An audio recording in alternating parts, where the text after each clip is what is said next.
بسم اللہ الرحمن الرحیم نحمده ونصلی ونسلم علی رسول الکریم اما بعد الاشباح والنظائر کے حصہ قواعد کی نوع ثانی کا 12واں قاعدہ جاری ہے۔ 12ویں قاعدے میں یہ فرمایا تھا کہ لا ينسب الی ساکت قول،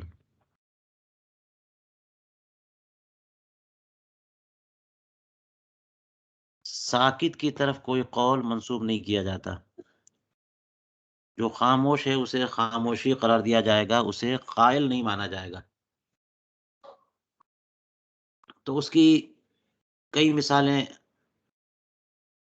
پیش کر دیں اور اس کے بعد اس کی استثنائی مثالوں کا سلسلہ جاری ہے، جن میں کل 30 جزیات ذکر کیے اور اس پر جو ہے مصنف نے کچھ اضافہ کیا، شارحین نے بھی کچھ اضافہ کیا۔ ان 30 میں سے 25 فروع کو ہم پڑھ چکے ہیں، آج 26ویں سے درس جاری ہے۔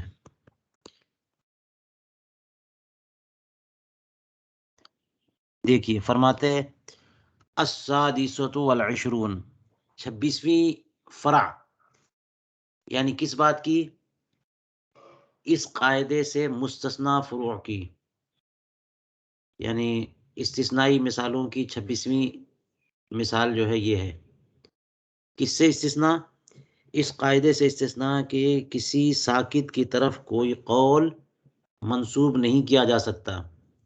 اب استثنائی مثال ہے تو اس کا مطلب یہ ہوا کہ ان مثالوں میں اگرچہ بندہ ساکت ہے مگر اسے قائل مانا جائے گا، اس کے سکوت کو نطق کے درجے میں رکھا جائے گا، اس کے سکوت کو رضامندی یا اقرار یا منظوری یا اجازت کا درجہ دیں گے۔ چلیے مثال دیکھیے، احد شریکي العنان قال للآخر انی اشتری هذه الامة لنفسی خاصة فسکت الشریک لا تکون لهما۔ شرکت عنان کے 2 شریک ہیں اور شرکت تو 2 سے کم میں نہیں ہوگی، تو عنان کے 2 شریکوں میں سے ایک نے دوسرے سے کہا کہ میں اس باندی کو خاص اپنے لیے خریدتا ہوں۔ شریک اس پر خاموش رہا تو یہ باندی دونوں کے لیے نہیں ہوگی بلکہ صرف اس کے لیے ہوگی جس نے یہ کہا کہ میں اس کو اپنے لیے خریدتا ہوں۔ اب دیکھیے اس کی توضیح کے لیے عرض یہ ہے کہ آپ نے شرکت کے بیان میں پڑھ لیا قدوری شریف اور دیگر کتابوں میں کہ شرکت کی 2 قسمیں، شرکت عقد ہے، شرکت ملک ہے۔ اب شرکت ملک میں بھی شرکت کی 2 قسمیں ہوتی ہیں، شرکت عنان ہے، شرکت مفاوضہ ہے، اور شرکت صنائع اور شرکت وجوبی ہے۔ شرکت عنان اور شرکت مفاوضہ، اس میں بہت ہی واضح طور پر فرق ہے۔ عنان اور مفاوضہ وہ ذہن میں لائیے۔ مفاوضہ میں یہ ہوتا ہے کہ دونوں جو پارٹنر ہوتے ہیں وہ برابر کے شریک ہوتے ہیں، اس میں کچھ بھی مور اینڈ لیس یعنی کمی بیشی نہیں ہوتی، دونوں برابر کے شریک ہوتے ہیں ہر اعتبار سے، یعنی ملکیت بھی دونوں کی برابر ہے اور جو کاروبار کریں گے اس میں حصے داری بھی برابر ہے، جو نفع ہوگا نفع بھی دونوں برابر لیں گے، ذمہ داری بھی برابر ہے، رزق بھی برابر ہے۔ یہی وجہ ہے کہ مفاوضہ میں وکالت اور کفالہ دونوں میں شرکت ہوتی ہے، دونوں کفیل بھی ہوتے ہیں ایک دوسرے کے، دونوں وکیل بھی ہوتے ہیں ایک دوسرے کے، کہ اگر ایک کوئی مال خریدے گا تو مطالبہ دوسرے سے بھی ہو سکتا ہے، اور ایک بندہ مال خریدے گا تو دوسری کی طرف سے وہ خرید نہ پایا جائے گا، یعنی وکیل بھی ہوگا دوسرے کا اور کفیل بھی ہوگا دوسرے کا، بالکل برابری، کوئی کمی بیشی نہیں۔ اس کی مثال کیا ہوگی؟ اس کی مثال یا تو بندہ اپنے تمام مال کو، دو بندے ہیں، جو کچھ بھی ملکیت ہے سب انہوں نے ملا دیا اور مل جل کر کاروبار کیا، یا پھر یہ کہ عموماً اس کی آسان مثال یہ ہوگی کہ دو بچے ہیں، ان کے والد کا انتقال ہو گیا اور پورا مال، پوری جائیداد جو ہے، یہی دو اسبات ہیں، تو اب ان کو اختیار تو نہیں ہے مور اینڈ لیس کی، کچھ کمی بیشی کی، ان کو یہ دونوں مالک ہوئے اور برابر کے مالک ہوئے، اور پھر اسی طرح سے انہوں نے اپنا کاروبار شروع کیا۔ تو جب برابر ملکیت ہے تو نفع بھی برابر ہے۔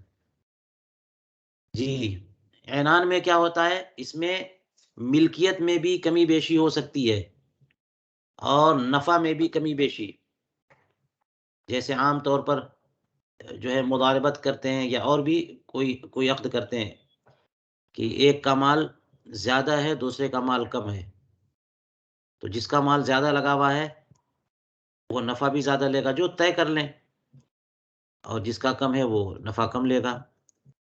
تو اس طرح سے شرکت عنان میں کمی زیادتی ہو سکتی ہے، ملکیت میں بھی اور نفع میں بھی۔ مفاوضہ میں کمی زیادتی نہیں ہو سکتی، نہ نفع میں نہ ملکیت میں، یہ فرق ہے۔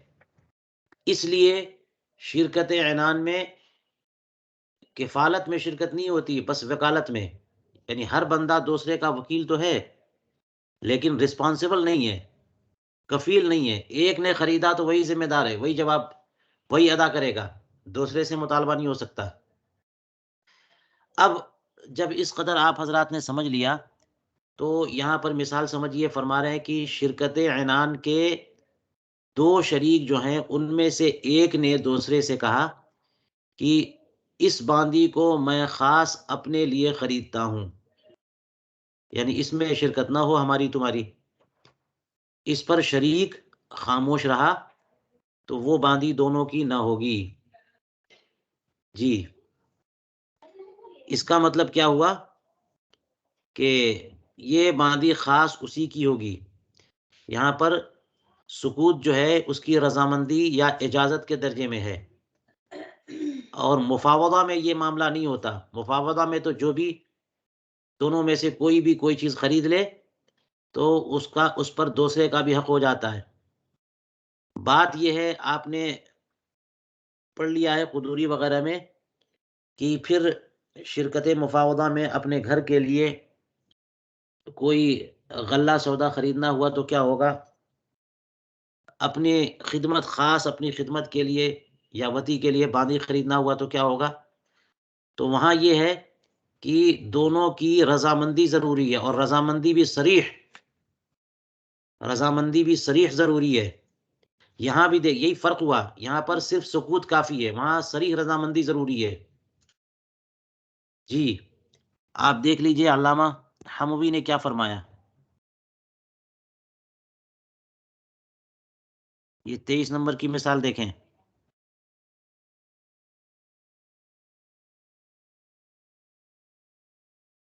دیکھیے، فرماتے انما قید بالعنان لانها لو كانت مفاوضہ لم يكن الحکم كذلك۔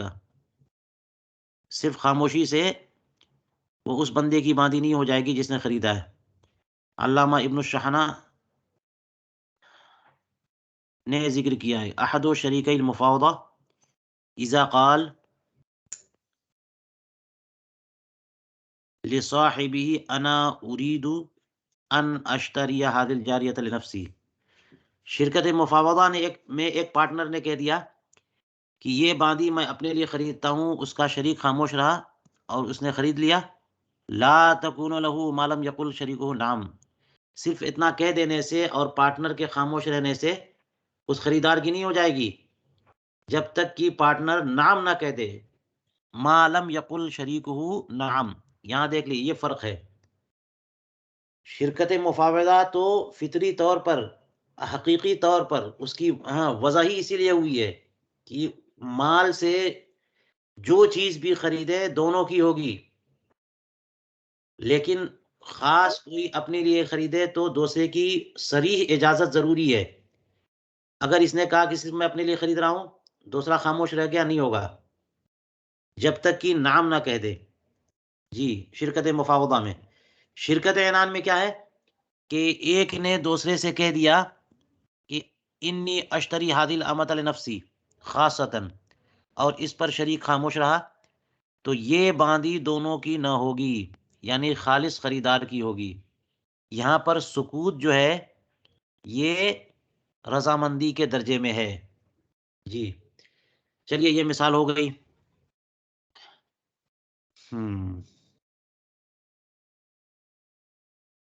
السابعۃ والعشرون، 27ویں فرع، سکوت المؤکل حین قال له الوکیل بشراء معین انی اريد شراءه لنفسی فشراہ کان له۔ مؤکل کا خاموش رہنا جبکہ وکیل کسی معین چیز کی خریداری کا وکیل اس سے بولے کہ میں اس چیز کو اپنے لیے خریدتا ہوں، میں اس چیز کو اپنے لیے خریدنا چاہتا ہوں، اور پھر خرید لیا اسے، کانا لہو تو وہ چیز اسی کی ہوگی، یعنی وکیل کی۔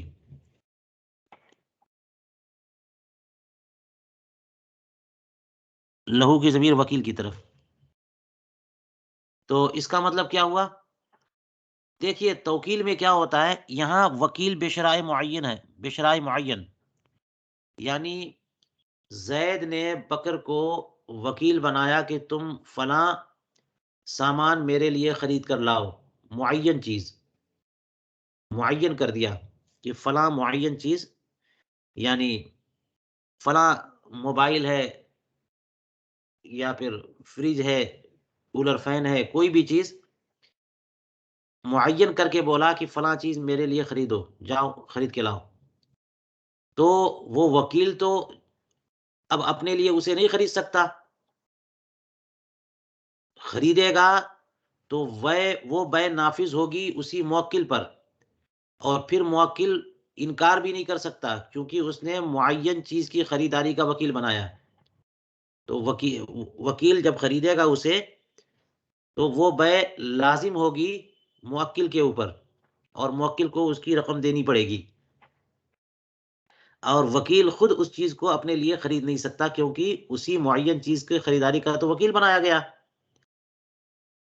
لیکن یہاں پر یہ بتا رہے ہیں کہ جب اس کو موکل نے ایک خاص چیز کی خریداری کا وکیل بنایا، اب وکیل یہ کہتا ہے کہ جس چیز کا آپ نے مجھے وکیل بنایا، جس خاص چیز کو خریدنے کا آپ نے وکیل بنایا، اسے میں اپنے لیے خریدنا چاہتا ہوں،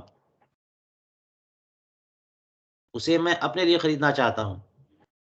اب اس پر خاموش رہا، یعنی سکوت الموکل کا تعلق اس سے ہے کہ جب اس نے کہہ دیا کہ میں اسے اپنے لیے خریدنا چاہتا ہوں، موکل اس پر خاموش رہا، منع نہ کیا، تو یہ سکوت رضامندی کے درجے میں ہے۔ اور اب فشرا ہو، اس وکیل نے اسی خاص چیز کو خرید لیا، کانا لہو، تو یہ چیز اب وکیل کی ہوگی، موکل کی نہیں ہوگی، کیونکہ یہاں پر سکوت جو ہے اذن کے درجے میں ہے۔ سکوت یہاں پر اذن کے درجے میں، اگرچہ درست نہیں تھا کہ وکیل اس چیز کو اپنے لیے خریدتا، لیکن خریدتا تو اسے حکم یہ تھا کہ پہلے پرمیشن لے لے، اس نے پرمیشن لینے کی کوشش کی، اس پر موکل خاموش رہا، خاموشی کو اجازت کے درجے میں مانا جائے گا، اور سکوت کے بعد جب وکیل نے اسے خریدا تو وہ سامان وکیل کا ہوا۔ اب موکل دعویٰ نہیں کر سکتا کہ تم لاؤ وہ سامان مجھے دو، وکیل کہہ سکتا ہے کہ میں کیوں دوں، میں نے تو اپنے لیے خریدا۔ وہ بولے کہ تم نے اپنے لیے کیسے خرید لیا، میں نے تمہیں اپنے لیے خریدنے کا وکیل بنایا تھا۔ وکیل کہہ سکتا ہے کہ میں نے تو آپ سے اجازت لے لی تھی، تو وہ کہے گا کہ میں خاموش تھا، اجازت کہاں تھی؟ نہیں کہہ سکتا، کیونکہ اس مقام پر سکوت اجازت کے درجے میں ہے۔ جب اس نے کہا کہ میں اس خاص چیز کو اپنے لیے خریدنا چاہتا ہوں، اس وقت موکل نے رد کیوں نہیں کیا؟ رد نہ کیا، خاموش رہا، خاموشی اجازت ہے۔ چلیے الثامنہ والعشرون،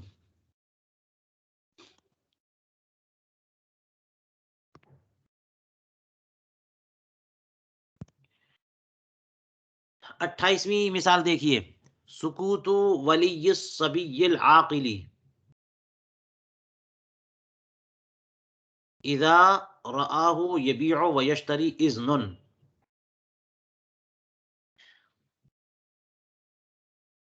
یہ عاقل جو ہے صبی کی صفت ہے، ولی کی صفت بھی بنا سکتے ہیں لیکن یہاں پر صبی کی صفت ہے. جی، اس کا مطلب کیا ہوا؟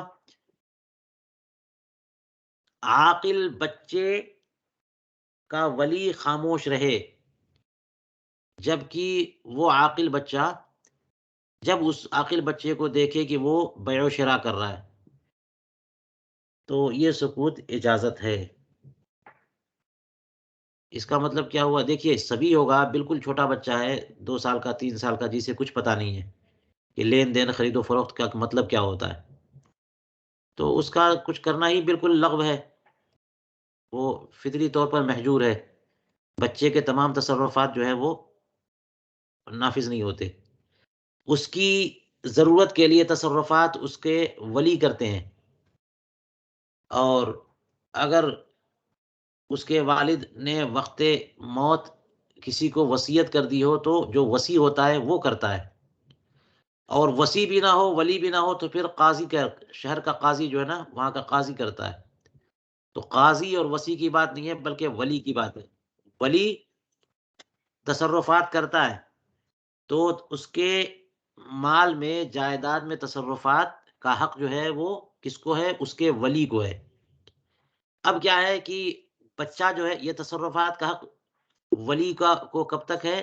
جب تک کہ بچہ بالغ نہ ہو جائے. قرآن پاک نے فرمایا نا فَإِنْ آنَسْتُم مِّنْهُمْ رُشْدًا فَادْفَعُوا إِلَيْهِمْ أَمْوَالَهُمْ، کہ جب یہ تجربہ ہو جائے کہ یہ بچہ جو ہے وہ ہوش مند ہو گیا ہے، بڑا ہو گیا ہے، تو پھر اس کا مال اسے دے دو. تو ایسی صورت میں ولی نے دیکھا کہ سمجھدار بچہ، اسی کو سمجھ وال بچہ کہتے ہیں، ابھی بالغ نہیں ہوا لیکن اسے کچھ سمجھ آ گئی ہے، تو ایسا سمجھ وال بچہ جب لین دین کرنے لگے، کوئی چیز بیچنے لگے، کوئی چیز خریدنے لگے، اور ولی نے اسے دیکھ لیا اور ولی خاموش رہا، تو یہ اجازت ہے اور یہ بیع نافذ ہوگی، یہ خریداری بھی نافذ ہوگی. یہاں پر دیکھ لیجئے سکوت کو نطق کے درجے میں یا اذن کے درجے میں قرار دے رہے ہیں. التاسعہ والعشرون، 29ویں مثال، سکوتہ عند رؤیت غیرہ یشق زقہ حتی سال ما فیہ ربا. فرمایا اسی کا خاموش رہنا. یہ ہو ضمیر جو ہے ولی کی طرف راجع نہیں ہو رہی ہے، بس اوپر میں کسی مناسب مرجع کو سمجھ لیجئے، یا ذہن میں ایک معہود بھی تو ہے کہ مالک کا خاموش رہنا، مالک کا خاموش رہنا جب کہ وہ کسی غیر کو دیکھے کہ اس کے مشکیزے کو پھاڑ رہا ہے، یہاں تک کہ جو کچھ بھی مشکیزے میں تھا وہ سب کے سب بہنے لگ گیا، یہ خاموشی رضامندی ہے. تو اس کا یعنی کسی بندے کا خاموش رہنا اس وقت جب کہ وہ دوسرے کو دیکھے کہ اس کے مشکیزے کو پھاڑ رہا ہے، یہاں تک کہ ایسا پھاڑا اس نے کہ اس میں پانی جو تھا یا شہد تھی، دودھ تھا، جو کچھ بھی تھا، مشروب تھا، اور یا عصیر ہے، نبیذ ہے، وہ سب کے سب جو ہے نا وہ بہنے لگ گئے. تو یہ خاموشی رضامندی ہے. اس پر علامہ حموی نے یہ کہا کہ یہ تو اس سے پہلے بیان کردہ مثال کی ضد ہو گئی کہ اس سے پہلے کہہ چکے ہیں کہ اتلاف میں خاموشی رضامندی نہیں ہے. دیکھیے گا یہ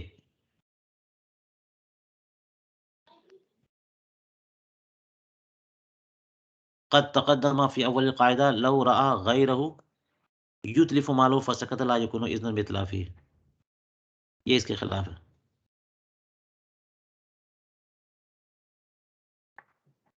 کسی نے توجیہ کی ہے یمکن حمل ما ہونا علی الاتلاف الممکن.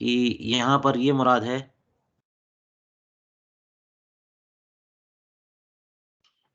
کہ وہ اطلاف جس پر کنٹرول دیا گیا، ہاتھ میں دے دیا، لے جاؤ پھینک دو، تو جس نے پھینکا ہے وہ تاوان نہیں دے گا.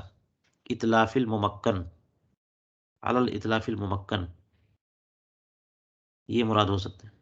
ورنہ یہ مثال اوپر والی مثال کا غیر ہے، ضد ہے. اوپر کہہ چکے ہیں یہ اجازت نہیں ہے.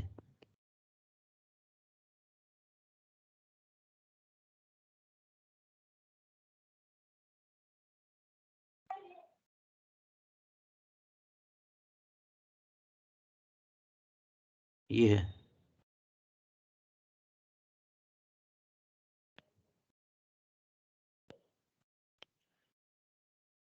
آپ حضرات دیکھ رہے ہیں؟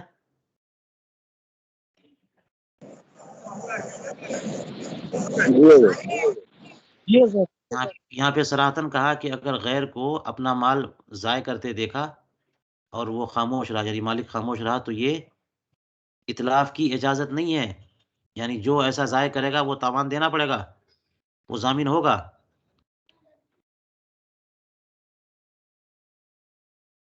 زید نے دیکھا کہ بکر میرا مال برباد کر رہا ہے، سمندر میں پھینک رہا ہے، اور اس پر خاموش رہا ہے، تو اس کا مطلب یہ نہیں کہ بکر ضامن نہیں ہے اور زید کی طرف سے اجازت ہو گئی. کیا اس کی مکمل طور پہ ضد نہیں ہے یہ مثال جو 29ویں مثال آپ نے پڑھی کہ وہ غیر کو جب دیکھے کہ اس کا مشکیزہ پھاڑے، یہاں تک کہ جو کچھ بھی اس میں مال ہے، مشروب ہے، مائع سیال جو چیز ہے وہ بہہ گئی، تو اس کو رضامندی قرار دے رہے. یہ اس کی ضد ہو گئی. اس پر علامہ حموی کا حاشیہ مفید ہے، اگرچہ قول فیصل بیان نہیں کیا گیا. مفید یہ ہے کہ اس سے اندازہ ہوا کہ دونوں مثالوں میں ایک طرح سے تضاد کی بات ہے، اور ایک تعویل آ گئی بیچ میں کہ جہاں پر رضامندی جسے قرار دیا گیا، اس سے مراد اطلاف ممکن ہے. ہاتھ میں دے دیا اس نے، لے جاؤ، ہاتھ میں دے دیا، کنٹرول دے دیا، اور پھر جو ہے نا اس نے پھاڑا، تو رضامندی ہے، ضامن نہیں ہوگا پھاڑنے والا. چلیے اگلی مثال فرماتے ہیں الثلاثون سکوت الحالف لا يستخدم مملوکه اذا خدمه بلا امره ولم ينهه حنثا.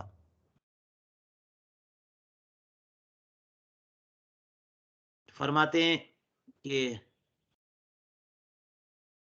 حالف جو کہ اس بات کی قسم کھائے کہ اپنے مملوک سے، اپنے غلام سے خدمت نہیں لے گا، وہ جب دیکھے کہ وہ مملوک اس مالک کی خدمت کرنے لگ گیا بغیر مالک کے حکم کے، اور ایسے وقت میں وہ مالک خاموش رہا اور اسے منع نہ کیا، تو یہ حنسن، یہ حنسا نہیں ہے بلکہ حنسن. سکوت الحالف مبتدا، حنسن خبر. سکوت الحالف، جس بندے نے اس بات کی قسم کھائی کہ وہ اپنے مملوک سے خدمت نہیں لے گا، وہ بندہ خاموش رہا. اس کی خاموشی جبکہ وہ مملوک اس کی یعنی مالک کی بغیر مالک کے حکم کے خدمت کرنے لگ گیا، اور مالک نے اسے خدمت کرنے سے منع نہ کیا، تو یہ خاموشی بھی یہ قسم توڑنا ہے، یہ حنس ہے. دیکھ لیا آپ نے، یہاں پر سکوت کو سکوت کے درجے میں نہیں رکھ رہے، سکوت کو اذن کے درجے میں رکھ رہے ہیں، حکم کے درجے میں رکھ رہے ہیں. اس نے یہ قسم کھائی تھی کہ میں اپنے فلاں غلام سے یا فلاں بادی سے کوئی خدمت نہیں لوں گا، قسم کھا لی واللہ، اور خود تو حکم نہیں دیا کہ تم خدمت کرو، وہ مملوک خود خدمت کرنے لگ گیا. اب یہ منع نہیں کر رہے، تو وہ خود خدمت کرنے لگ گیا، آپ منع نہیں کر رہے، تو خدمت لینا تو ہوا. وہ خدمت کرے، آپ خاموش رہیں، اس کا مطلب یہ ہے کہ اس کی خدمتیں آپ حاصل کر رہے ہیں، اور اسی بات کی آپ نے قسم کھائی تھی کہ خدمت نہیں لیں گے، تو یہ اجازت کے درجے میں ہے. اس لیے ایسے موقع پر خاموش رہنا یہ حنس ہے. آپ کی قسم ٹوٹ جائے گی، آپ کو کفارہ دینا ہوگا. جی فرماتے ہاذ ثلاثون فی جامع الفصولین وغیرہ، یہ جو 30 مثالیں گزری، 30 فروع، یہ سب کے سب جو ہے نا جامع الفصولین میں اور دیگر کتب میں ہیں، یعنی ان کتابوں سے ہم نے اخذ کی. علامہ ابن نجیم مصری رحمہ اللہ کا قول، ارشاد فرما رہے ہیں. اور آگے کہتے ہیں وزدت و سلاسن، 3 کا میں نے اضافہ کیا. فرماتے ہیں علامہ ابن نجیم مصری رحمہ اللہ کی 3 کا اضافہ میں نے کیا. اثنتین من القنیہ، 2 تو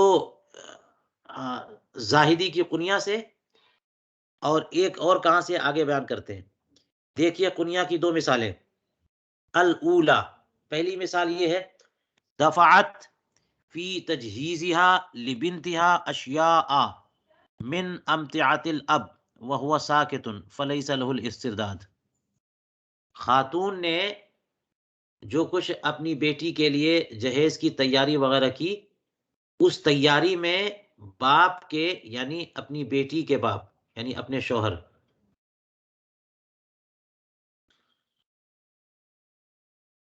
کے مال سے، اس کے مال و متاع، اس کی جائیداد سے کچھ چیزیں اس نے صرف کر دی، دے دی. باپ کی جائیداد، باپ کے مال سے کچھ چیزیں، باپ کے مال سے کچھ چیزیں انہوں نے اپنی بیٹی کی جہیز کی تیاری میں، شادی کی تیاری میں انہوں نے دے دی. وَهُوَ ساکتٌ، اس حال میں کہ باپ خاموش تھے. جب زوجہ یعنی بیٹی کی ماں جب وہ مال دے رہی تھی، باپ کی رقم سے، باپ کی کمائی سے وہ چیزیں، وہ مال متاع، نقود، پیسے، زیورات، جو کچھ بھی ہیں وہ دے رہی تھی، تو باپ خاموش تھے. یہ خاموشی فرمایا فلیس لہ الاسترداد، باپ کو استرداد کا حق نہیں ہے. باپ کو حق نہیں ہے کہ اپنی زوجہ سے مانگے وہ سب مال مجھے واپس لاؤ، یا بیٹی سے واپس مانگے کہ لاؤ مجھے واپس کرو میرا مال جو کچھ تمہاری شادی میں خرچ ہوا. اس کا مطلب یہ ہوا کہ باپ کی خاموشی یہاں پر اجازت ہے. جی اب دیکھیے، ہوتا تو یہ ہے نا کہ بیٹی کے نفقے کا ذمہ اس کے باپ پر ہے بقدر واجب. بقدر واجب جو ہے بیٹی کے نفقات کا ذمہ باپ پر ہے، تو جس قدر واجب ہے اس قدر تو باپ کی اجازت کے بغیر بھی لینا درست ہے. لیکن یہاں پر کچھ اضافی باتوں کا ذکر ہے، کیونکہ جہیز دینا یہ ذمہ داری تو نہیں ہے نا. شادی میں اضافی اخراجات، بہت سارے اخراجات ہوتے ہیں، وہ تو ذمہ داری میں نہیں ہے، وہ تو واجب خرچ نہیں ہے. تو ماں نے اپنی بیٹی کے جہیز کی تیاری میں، شادی کی تیاری میں باپ کے مال میں سے کچھ دے دیا، اور باپ دیکھ رہے تھے اور وہ خاموش رہے. یہ تو ہے، ہو گیا کہ یہ اضافی جو اخراجات ہیں یہ باپ اپنی مرضی سے کر سکتا ہے، اور ماں نے اس کی رقم سے خرچ کیا، باپ خاموش رہا، تو خاموشی اجازت ہو گئی. اگر واقعتاً ایسا ہوتا کہ باپ نے صراحتاً منع کر دیا ہوتا کہ جہیز میری رقم سے کچھ بھی نہیں، جتنا میں کہہ دوں بس اسی قدر، اس سے کچھ زائد نہیں، اور اب باپ کی غیر موجودگی میں عورت نے اس کی جائیداد سے یا اس کی رقم سے دے دیا، تو پھر باپ کو حق حاصل ہوگا واپس مانگنے کا. لیکن یہاں کہ جب عورت باپ کے مال سے دے رہی تھی اور باپ خاموش تھے، تو باپ کو حق استرداد نہیں ہے، یہ ان کی طرف سے اجازت ہے. الثانیہ، دوسری مثال قنیہ سے، انفقت الام فی جہازها ما هو معتاد فسکت الاب لم تضمن الام، لم تضمن الام، یعنی یہ بھی مثال اسی پہلی والی مثال سے ملحق ہے، یا اسی جیسی ہے، صرف حکم دوسرا ہے. فرماتے ہیں کہ ماں نے اپنی بیٹی کے جہیز میں وہ خرچ کیا جو معتاد ہے، جو معروف ہے، جس کی عادت ہے، علاقے میں اس قدر خرچ کیا ہی جاتا ہے، اور ایسے نفقہ معتادہ پر باپ خاموش رہے تو ماں ضامن نہ ہوں گی. یہاں پر بھی باپ کی خاموشی رضامندی کے درجے میں ہے۔ یہ دو مثالیں قنیہ سے امام ابن نجم مصری نے اضافہ کی۔ فرماتے ہیں الثالثہ، تیسری مثال دیکھ لیجئے، فرمایا باع جاریتا وعلیہا حلی وقرطان ولم یشترط ذلك للمشتری لیکن تسلم المشتری الجاریتا وذهب بها والبائع ساکت کان سکوتہ بمنزلۃ التسلیم فکان الحلی لہا کذا فی الظہیریہ۔ اس سے اندازہ ہوا کہ یہ مثال ظہیریہ کی ہے، یہ قنیہ کی نہیں ہے۔ یہاں فرمایا تھا کہ وزیت و سلاسن، دو قنیہ کی اور ایک ظہیریہ کی۔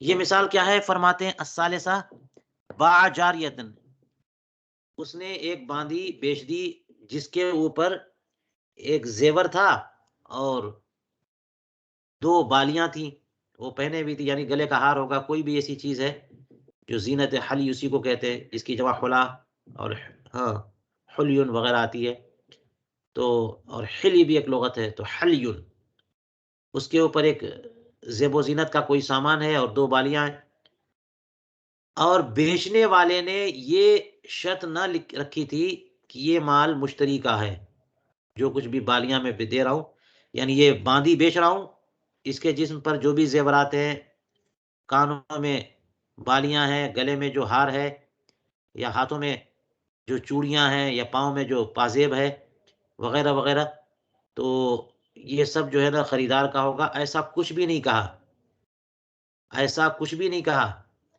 ایسی صورت میں یہ مسئلہ تو ہو گیا کہ یہ سب جو ہے کپڑے، زیورات، بالیاں، یہ سب کس کی ہوں گی؟ خریدار کی ہوں گی یا یا بیچنے والے کی؟ تو فرماتے ہیں کہ اس نے ان سب چیزوں کی کہ مشتری کے لیے ہونے کی کوئی شرط نہ رکھی تھی، لیکن مشتری نے اس جاریے کو حاصل کر لیا، وذهب بها، اور اس جاریے کو لے کے چلا گیا، والبائع ساکت، اس حال میں کہ بیچنے والا خاموش تھا۔ تو بائع کی خاموشی تسلیم کے درجے میں ہے۔ اس کا مطلب یہ ہے کہ اس نے بیع تو باندی کی ہے، لیکن زیورات کے ساتھ اس کے حوالے کر دیا، یا پھر یہ کہ جب وہ لے کے جانے لگ گیا یہ خاموش رہے، تو یہ تسلیم کے درجے میں ہے، یعنی سپرد کر دیا، اب اس کا مطالبہ نہیں کر سکتے۔ فکان الحلی لہا، تو اب جو ہے نا زیورات اسی کے ہوں گے۔ لہا ضمیر بتاتی ہے کہ جاریہ کے لیے ہوں گے۔ اب جاریہ کے ہوں گے تو جاریہ تو مالک ہو نہیں سکتی، لہٰذا اس کے ذریعے وہ سب سامان موئے مشتری کے ہو جائیں گے۔ کسی نسخے میں اگر حلی لہو ہو تو بتائیے گا۔ جی، یہاں پر لیکن تسلم المشتری ہے، اور یہاں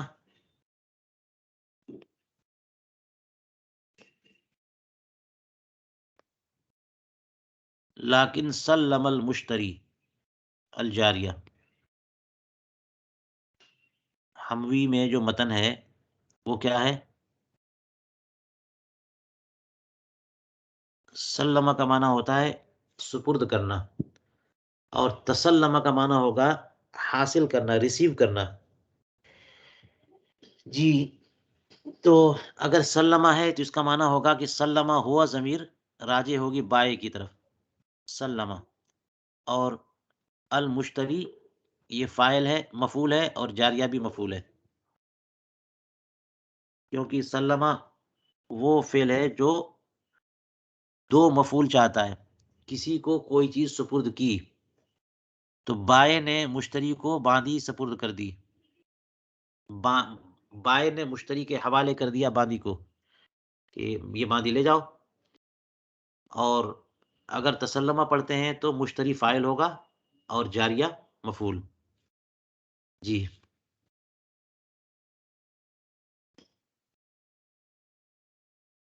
زیادہ واضح یہی لگتا ہے کہ تسلمہ کے بجائے سلمہ ہو۔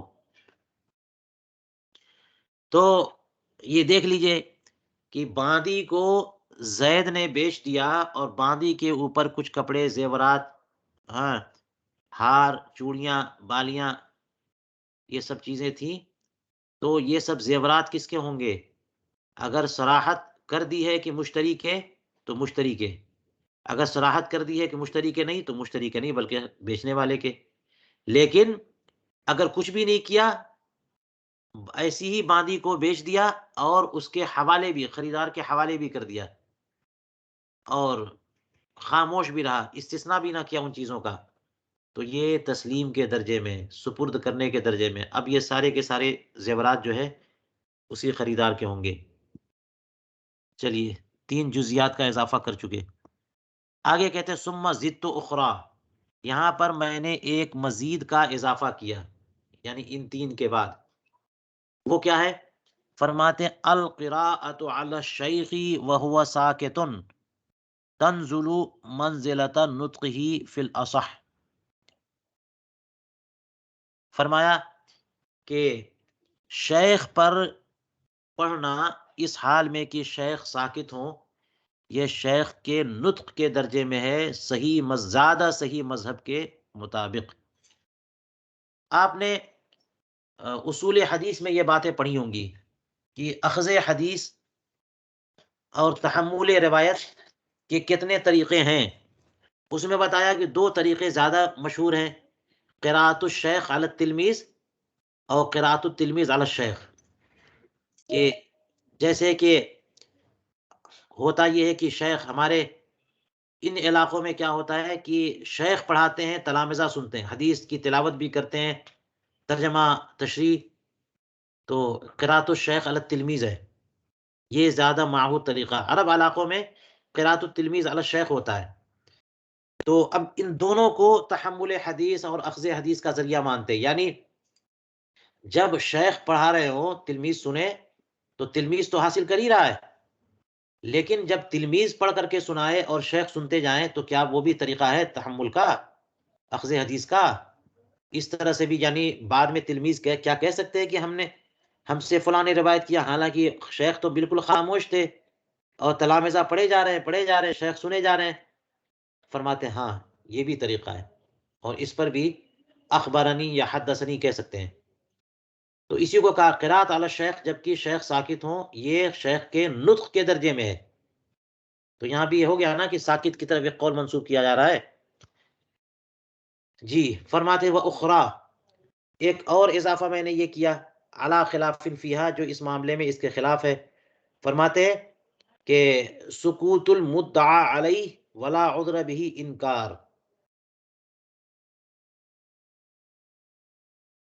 یہ جو ہے نا، یہ جو مسئلہ ہے اس میں اختلاف ہے، اس اختلاف کے باوجود میں نے اس کا اضافہ کیا۔ وہ کیا مسئلہ ہے کہ کسی مدعا علیہ پر کوئی دعویٰ کیا گیا اور مدعا علیہ خاموش رہ جائے، حالانکہ اس کو خاموشی کا کوئی عذر نہ ہو، تو یہ اس کی طرف سے انکار ہے، یہ رضامندی نہیں ہے، یہ انکار ہے۔ وقیل لا، اور ایک قول یہ ہے کہ نہیں، انکار نہیں ہے۔ وَيُحْبَسُ، جب کہ یہ کہیں گے کہ انکار نہیں ہے تو اب حکم یہ ہوگا کہ اس کو قید کیا جائے گا کہ یا تو اقرار کرے یا انکار کرے، تاکہ دعویٰ اور خصم، مدعی اور خصم دونوں کا آمنے سامنے ہونا اور قضیے کا جو ہے نا وہ مختلف فی ہونا واضح ہو جائے، تب جا کے کیس آگے بڑھے۔ تو مدعا علیہ کا اقرار سامنے آنا چاہیے یا انکار سامنے آنا چاہیے۔ اب وہ خاموش ہے تو خاموشی کچھ بھی نہیں ہے، نہ اقرار ہے نہ انکار ہے، اس لیے اس کو قید کیا جائے گا تاکہ وہ اقرار کر لے یا انکار کر دے۔ فرماتے وہی فی قضاء الخلاصہ، خلاصۃ الفتاوی کی کتاب القضاء میں یہ مسئلہ لکھا ہوا ہے۔ کیا بات ہو گئی کہ زید نے بکر پہ کوئی دعویٰ کیا اور مدعا علیہ بکر ہے، مدعا علیہ اس دعوے کے وقت خاموش رہا، حالانکہ کوئی عذر نہیں تھا خاموش رہنے کا، گونگا ہو گیا ہو یا بولنے میں کچھ مشکلات ہو، کوئی مرض ہو، ایسی کوئی بات نہیں ہے، بلا عذر وہ خاموش رہا، تو یہ انکار ہے۔ اس سے اندازہ ہوا جو آپ نے کتاب الاقرار میں پڑھا کہ اقرار صریح ہونا چاہیے، خاموشی کو اقرار تھوڑی مان لیں گے. زید نے کہہ دیا، دعویٰ کیا بکر پہ کہ جو جس مکان میں بکر رہتا ہے وہ میرا ہے، اور بکر خاموش رہا، تو کیا مطلب یہ اقرار ہو گیا؟ نہیں، یہ اقرار نہیں ہے، یہ سکوت انکار کے درجے میں. دیکھ لیے یہاں سکوت کے باوجود ایک قول اس کی طرف منسوب کر رہے ہیں کہ نہیں کر رہے ہیں. اس طرح سے یہ استثنائی مثال ہو گئی. اقرار نہ صحیح، اجازت نہ صحیح، انکار تو منسوب کر رہے ہیں. انکار بھی تو زبانی ہوتا ہے. تو مدعا علیہ اگر کوئی عذر نہ رکھتا ہو اور خاموش رہے جب اس کے خلاف دعویٰ کیا جائے تو یہ خاموشی انکار ہے ایک قول کے مطابق. دوسرا قول یہ ہے کہ نہیں، خاموشی انکار نہیں ہے، بلکہ اس کو قید کیا جائے گا تاکہ وہ صاف اقرار کر لے اور یا پھر انکار کرے، اور آگے جب اس کی باری آئے اس وقت جو ہے وہ قسم کھائے وغیرہ. جی، تو یہ اختلافی مسئلہ ہوا. ایک قول یہ ہوا کہ اس کی خاموشی انکار ہے، دوسرا قول یہ ہوا کہ اس کی خاموشی کچھ بھی نہیں ہے، انکار نہیں ہے. تو پہلے قول کی حیثیت سے یہاں پر اس کا اضافہ کیا گیا کہ ساکت کی طرف ایک بات منسوب کی جا رہی ہے. فرماتے فہیہ خمس و ثلاثون، یہ کل 35 مثالیں ہو گئیں. یعنی 30 مثالیں جو استثناء کی ہوئی وہ جامع الفصولین وغیرہ سے، اور 2 مثالیں پیش کی انہوں نے قنیہ للزاہدی سے، اور یہ ایک ظہیریہ سے. تو کل 33 ہو گئی. 2 کا اضافہ انہوں نے اپنی طرف سے کیا، اور اس میں کسی کتاب کا آخری میں حوالہ دیا کہ قضاء الخلاصہ، خلاصۃ الفتاوی میں یہ مسئلہ لکھا ہوا، یہ کیا. یہ ہو سکتا ہے کہ یہ آخری والے کے بارے میں ہو، یہ اختلافی بات.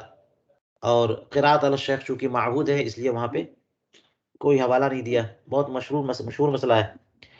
آگے کہتے ثم رأیت اخری کتبتها فی الشرح من الشہادات، پھر میں نے ایک اور استثنائی مثال دیکھی جس کو میں نے شرح میں لکھ دیا شہادات کے بیان میں، یعنی البحر الرائق میں شہادات کے بیان میں میں نے اس مثال کو لکھ دیا. وہ کیا ہے؟ سکوت المزکی عند سوالہ عن الشاہد تعدیل، مزکی کا خاموش رہنا جبکہ اس سے شاہد کے تزکیے کے تعلق سے سوال کیا جائے، یہ مزکی کی خاموشی تعدیل ہے. یہ اخرا جو ہے یہ 36ویں مثال ہو گئی. 30 کے بعد 5 کا اضافہ کیا تو 35 اور 36ویں مثال. دیکھیے اس کا مطلب کیا ہوا کہ جب دعویٰ دائر کیا جائے قضا دارالقضا میں قاضی کے سامنے، تو جو مدعی ہو اس مدعی سے کہا جائے کہ تم اپنا بینہ پیش کرو، گواہ لاؤ. اس نے گواہ پیش کر دیے، گواہوں نے گواہی دے دی. تو اس کے بعد کا مرحلہ یہ ہے کہ گواہوں کا تزکیہ کیا جائے. پہلے پتہ تو چلے کہ گواہ جو ہے وہ معیار کے ہیں کہ نہیں ہے، ان کی گواہی قبول کی جائے کہ نہیں کی جائے. اگر وہ فاسق ہیں، فاجر ہیں، یا محدود فی القذف ہیں، یا اندھے ہیں، بہرے ہیں، کسی طور پر وہ تحمل شہادت یا ادائے شہادت کی اہلیت ان کے اندر نہیں ہے، یا کافر ہیں وغیرہ وغیرہ، تو اس طور پر ان کی گواہی قبول نہ کی جائے گی، رد کر دی جائے گی. یا قریبی کے حق میں وہ گواہی دے رہے ہیں، یا بیوی شوہر کے حق میں، شوہر بیوی کے حق میں، وغیرہ وغیرہ، جو بھی آپ نے کتاب الشہادات میں پڑھ لیا، گواہی معتبر نہیں ہوتی. تو وہ الگ بات ہے. لیکن فسق و فجور والا معاملہ یا محدود فی القذف ہونے والا معاملہ، یہ سب معاملات کی تفتیش ہونے لگ گئی، قاضی کرنے لگ گئے تفتیش، یعنی تزکیہ شہادت جس کو کہتے ہیں، تزکیہ شہود کے مرحلے سے گزرنے لگ گئے. اب ذمہ داروں سے لوگ پوچھنے لگ گئے کہ بتاؤ ان کے بارے میں تم کیا کہتے ہو، کیا یہ صحیح گواہ ہیں؟ تو ایسے موقع پر جس سے انہوں نے، قاضی نے جس سے پوچھا اور وہ خاموش رہے، تو ان کی خاموشی تعدیل ہے. مزکی کی خاموشی جبکہ اس مزکی سے سوال کیا جائے شاہد کے بارے میں، گواہ کے بارے میں، ان کی خاموشی تعدیل ہے. گویا کہ وہ عادل قرار دے رہے ہیں، فاسق قرار نہیں دے رہے. یہ بھی ایک مثال ہو گئی. 37ویں مثال السابعۃ والثلاثون، فرمایا سکوت الراہن عند قبض المرتہن العین المرہون اذن کما فی القنیہ، فرمایا کہ راہن کا خاموش رہنا جبکہ مرتہن عین مرہونہ پر قبضہ کرے یہ اجازت ہے، جیسا کہ قنیہ میں لکھا ہے۔ اس طرح کی ایک مثال اوپر گزر چکی ہے۔ تو کیا مطلب ہوا کہ زید نے بکر سے کچھ چیز یا رقم قرض کے طور پر حاصل کی، اور بکر دینے کے لیے تیار نہیں تھا جب تک کہ کوئی چیز رہن کے طور پہ نہ رکھے۔ تو کیا یہ کہ بکر نے زید کو قرضہ تو دے دیا، لیکن بکر زید کی کسی چیز کو گروی کے طور پر رکھنا چاہتا ہے، اس پر قبضہ کر لیا، عین مرہونہ پر مرتہن نے قبضہ کر لیا، اور ایسے موقع پر جو مالک تھا اس چیز کا جو قرضہ چاہ رہا ہے یعنی راہن، وہ خاموش رہا تو اس کی خاموشی اجازت ہے، اور یہ رہن ہو جائے گا، یہ مال مرہون ہو گیا، کما فی القنیہ۔ دیکھ لیجئے یہاں پر راہن کی خاموشی کو اجازت کے درجے میں رکھا جا رہا ہے۔ چلیے، یہ کل 37 مثالیں گزر گئیں۔ اس پر علامہ حموی نے کچھ اضافہ کیا ہے، آپ دیکھ سکتے ہیں۔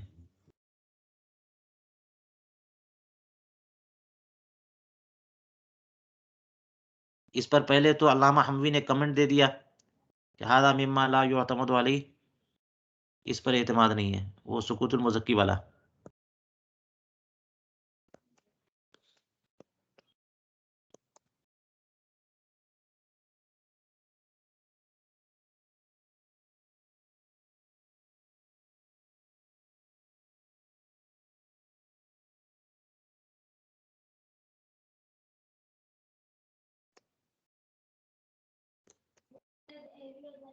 اس پہ وزاد بعض الفضلاء اخرى، یہاں پہ ایک اضافہ کیا کہ اگر کوئی بندہ اپنا سامان کسی بندے کے پاس رکھ کے چلا جائے اور جس بندے کے پاس رکھ کے گیا وہ خاموش رہے، ہاں، تو وہ مودع ہو جائے گا، یہ دینے والا مودع اور وہ مودع ہو جائے گا، یہ ودیت کو قبول کرنا ہو گیا۔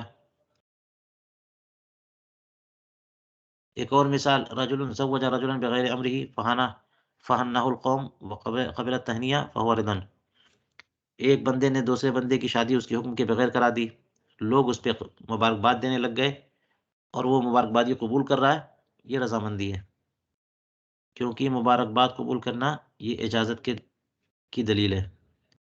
2 کا اضافہ یہاں کر دیا۔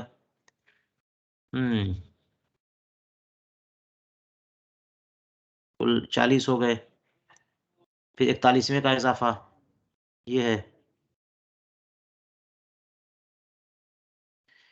یہ اضافے کرتے جانے جن کے علم میں جو چیز آتی جا رہی، آپ بھی دیکھیے، مطالعہ کریے اور آپ بھی اضافہ کریے کہ سکوت کو اجازت کے درجے میں، بات یہ ہے کہ سکوت کو اجازت کا درجہ حاصل ہے کن کن مسائل میں۔ 41واں اضافہ یہاں پہ یہ کیا کہ میت کے وصی نے حمالین میں سے کسی کو اجارہ پہ رکھا، یعنی جنازہ لے جانے کے لیے قبرستان، والآخر حاضر، اور میت کا دوسرا وصی حاضر تھا اور وہ خاموش تھا، تو اس کی خاموشی رضامندی ہے۔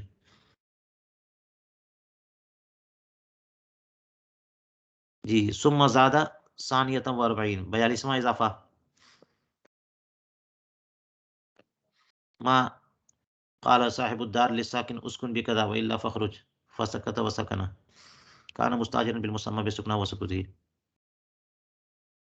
43واں اضافہ، 42واں اضافہ، ثم زادہ ثلاثۃ و 40، اپنے ذوق فقہی کی تسکین کے لیے اور بھی دیکھتے جائیے یہ لوگ کیسے اضافے کرتے ہیں، اور کسی بھی معتمد کتاب میں کوئی مسئلہ مل جائے جس میں سکوت کو رضامندی کا درجہ دیا گیا ہو، وہ مثال ہے۔ یہاں پہ کہہ رہے ہیں ذکر الذیلی فی مسائل شتیٰ کہ زاد بعض من الفضلاء علی ذلك السکوت علی المنکر رضا به والسکوت علی بدعۃ رضا به بها۔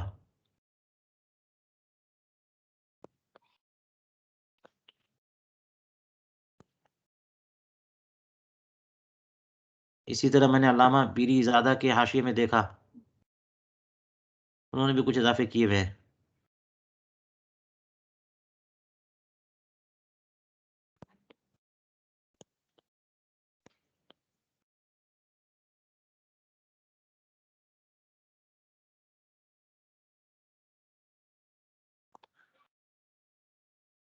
چلیے میں اسی قدر پہ درس روکتا ہوں۔